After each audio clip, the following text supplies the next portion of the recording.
Morning, everybody. Bit of a snowy mix out there today. Probably see the plow trucks going by on the other side of the road. And it seems darker, I think, because the moon is not giving us any other ambient light. So I apologize that I'm hard to see. Or actually, I should probably be thanking me that I'm hard to see, because I mean it's 4:45 in the morning and nobody wants to see this. When we talk about the moneymaker, we're not talking about the outside covering here. So I had a couple thoughts, again, with the idea these would be a little bit timelier maybe, because I can turn them around faster. And it was about the Super Bowl and some of the ads and the inherent problems with legacy. And it will come back to Tesla here if I can wrap it up before I get to work. But let's just start with the easy stuff. So I'm watching the Super Bowl, and I saw, we watch it for the ads. Glad the Eagles won, because Patriots basically stole, again, a game from us here in Pittsburgh. So when the ads came on, one of the ones that caught my eye and caught the eye of a lot of people was the Dodge commercial that had the speech from Martin Luther King Jr. I guess the junior is important. Not being a junior, I don't relate to that very well. So, but yeah, I could see that being a thing. So Martin Luther King Jr. does the speech, and the speech is actually themes from the Old Testament and the New Testament. And so, just throwing that out there for those who don't remember that he was a preacher, and this idea of being a servant being the greatest calling is a biblical principle. So he does this speech, and Dodge inserts their trucks all through it. And I knew as soon as it aired. In fact, I think it was still actually on. And we were at a party, and somebody commented on, "Oh, hey, look, they're doing what." I was like, doesn't matter how this goes, using this man's words to do anything commercial, even if it's done well. And I'm not saying that I think the commercial is done well. I'm just saying, even if it is done well, because I know some people believe that, it is always trouble. And they're like, really? Because what does that? And I'm like, well, we'll see how it shakes out. And of course, the next morning, when they're talking about the Super Bowl and the Super Bowl ads, this particular ad was coming up in the conversation a lot. So here's my thoughts on it. I'm not entirely sure what happened to the family of Dr. King after he died.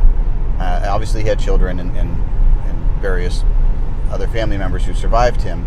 But what I do know is that this man who worked so hard during his life to unite people to common causes left behind a family that is, at least as I understand it, had a many years-long rift in it, especially when it comes to his legacy. That's not a judgment on Dr. King. That's just, that's just the way it is. Families are like that sometimes.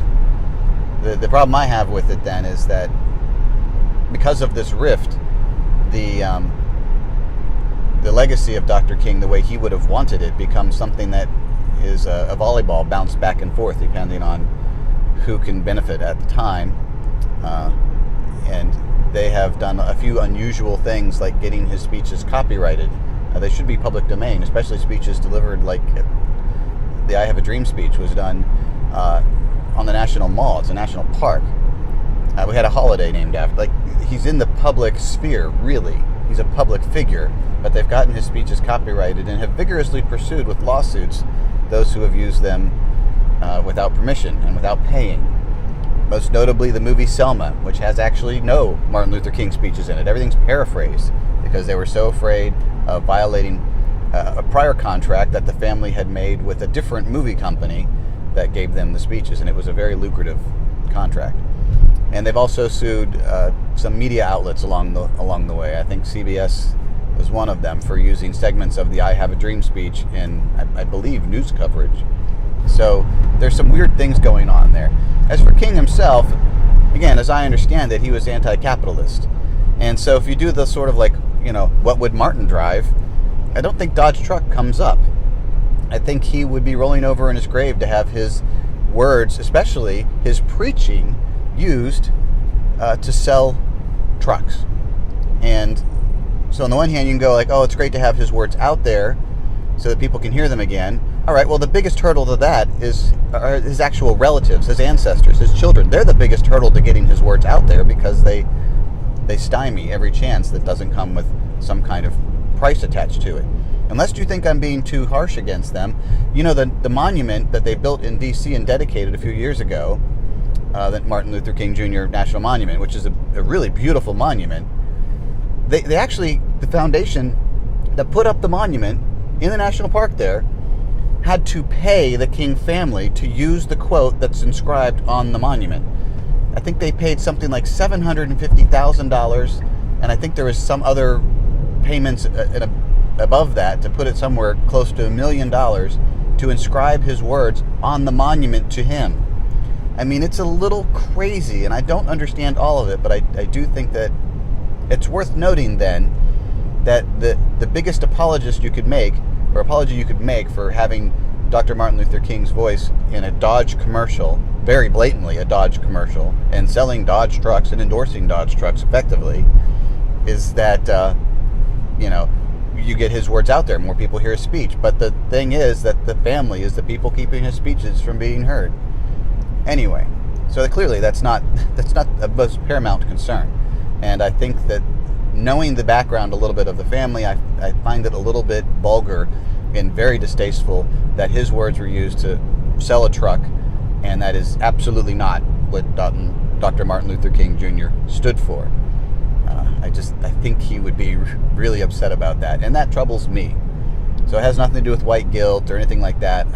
Of what I know of the man, what would Martin drive? Well, he wouldn't be driving Dodges anymore. Not after that. So then the halftime show was another one of these legacy things, and Justin Timberlake used Prince in a projection to sing along with him. And I don't know a lot about Prince. I'm not a huge Prince fan. I think he was a musical genius, just not necessarily in a way that resonates with me generally. He has a few good songs that I like, but most of it he's not my thing. That's fine. That's what music's about. It's about identifying, the things that are specific to individuals. That's the inherent nature of any art. But what I think is interesting is a couple places I remember seeing it reported that Prince had very specifically said that he found it distasteful and troubling when people used technology to pair singers together. And I think that the interview that was most cited was when, and I just totally blanked on.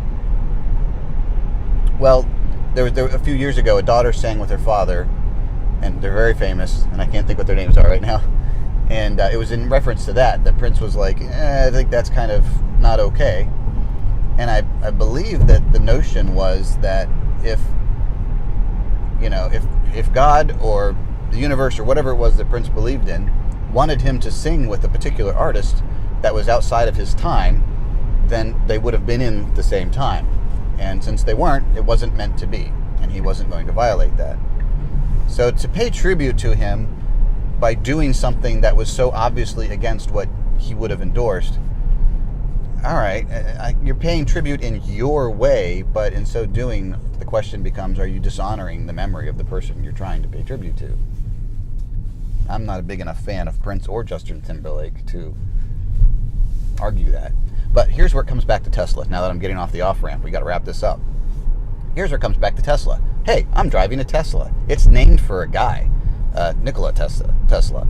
And many times the question is asked, well, how does the family get anything for using the name? Or, what would he think of having his name on the cars? Truthfully, I don't know. I've not Googled it. You can go ahead and Google it for me. But I'll throw it out there, something to ponder. And I have to say that, at least in the early versions of the car, I would think that it's a suitable tribute. And Tesla was a businessman. Now, he wasn't as good a businessman as Edison, which was probably the only charitable thing I'll give you about Edison, because I think that there's just so much going on there that we're just not going to get into. But he was a businessman. He understood the value of trade and things like that. And this particular car, using an electric induction motor, is directly using the technology that he developed. And so I think he probably would be okay with it, as long as he was getting some kind of residual, and as long as more people were buying them, because, dude was a fan of electrics. Now, the Model 3, by my understanding again, uses a permanent magnet motor, which is not anything that Tesla developed or anything that Tesla had anything to do with. So that is really the question, is what would Tesla think of having his name on a car that does not use the technology that he developed? Huh. Interesting question, I think. But as for what would he think about having his name on a company that does solar panels and all these things, I think that probably he was so fascinated by electricity and the various ways that it could be used that he would be okay with that. I really do. Anyway, just a different way of honoring a man's legacy than the prior two. But I think that it's more in keeping with what he stood for and what his interests were. And I think that that's what makes it okay. Well, there you go. Kept that somewhat short today, I think. Or at least less rambly. We'll be doing more of these. You need to subscribe. You can do the little thing that's up in the corner.